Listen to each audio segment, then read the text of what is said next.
Beginning 1st March, trucks with a capacity in excess of 60,000 liters would not be allowed to load. Hukuma hakkilanki shanu cippal nebbam petur ha lesdi Nigeria bi'eteɗum Nigerian Midstream and Downstream Petroleum Regulatory Authority NMDPRA andini harminango motaji mawɗi Roondoji Nebbam Peturjam ko hewti litaji Ujune 16 ndarnde go'o maggago dow buwaale lesdi Nigeria iga go'ore lewru March hikka ngam ustugo bonondaji ɗi motaji ɗin janyata to ɗi fukki.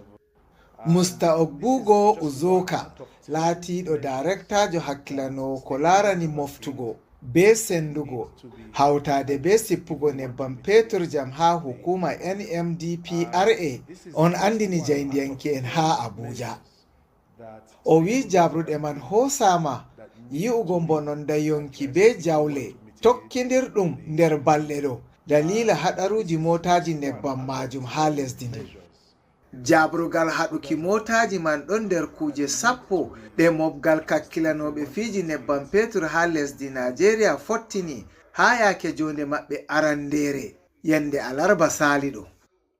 Ɓe fuu ɓe fottini dow iga go'ore lewru March hikka ɗo motawal mangal ngal wawata rondugo nebbam petur kewtanɗam litaji Ujune 16 fuu lowantake nebbam ha pellel hosuki nebbam wato depo.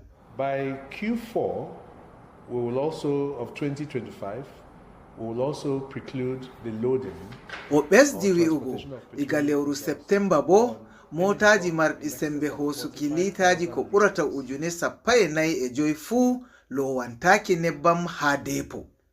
Ɗo on laati aran nde bakkeje fere dow ko larani hakkilanki shanu fe'ugo be sippitigo nebbam Peturjam hawtade be sendoɓe ɗam enanta hakkilanoɓe ko larani rento be nanta hukuma fotitinowa yake majam ha jadirka lesdi Nigeria fuu famri dow hunde woore wato faddago yonki ummatore be jawle maɓɓe ha dow buwaale lesdi Nigeria fuu. Continuing to encourage that we will work together cohesively to deliver a safe transportation of petroleum products across the country. Ha fahin Musta Ukowa fewni kubarwol gancol hedi ɗatal matotiral jamanu ngol wi'ata mboɗirka be sembe nebbam Peturjam ha lesdi ndin ɗo ferotiri.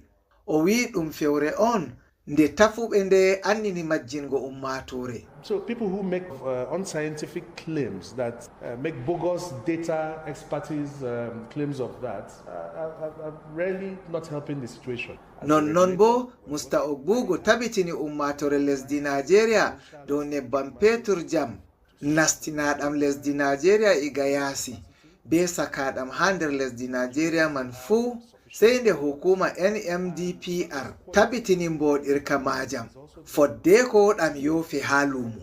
Regulator, and that is what we concern ourselves with every day. Ha fahin Musta Okoha andini dow fodde ko ittuki wallinde dow nebbam Peturjam kala nyalade fuu lesdi Nigeria ɗo hutinira be litaji ko hewti million 16.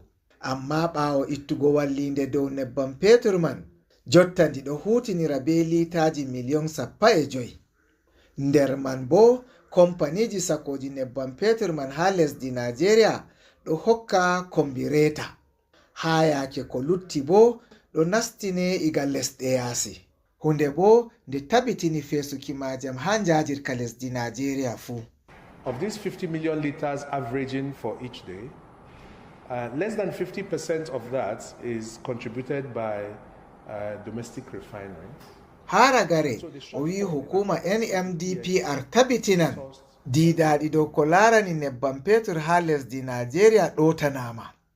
Haɗaru motaji rondoji nebbam petur ha dow buwaale lesdi Nigeria janyi soyuki yonki be jawdi ɗuundi to en numtan yande 15 lewru Oktoba hitande Ujune 2024 motawal rondingal nebbam waɗi haɗaru ha wuro Majjiya nder diwal Jigawa. Haɗaru man janyi soyuki yonki yimɓe ko hewti 209 ha yake woɓɓe 129 bo nawni. Ko nder hitande hikka ɗo wato 18 lewru January hitande Ujune 2025 motawal rondingal nebbam ko hewti litaji ujune 16 fukki ha selal dikko nder diwal Niger. Haɗaru bo ko janyi soyuki yonki yimɓe ko ɓurata 100. Ko jaburgal haɗuki motaji mawɗi man wawan wawtugo ɓilla kan kadi wakkati on tammi hollugo. Iga Abuja, Umar Aliyu, Kode Radio e nanta TV.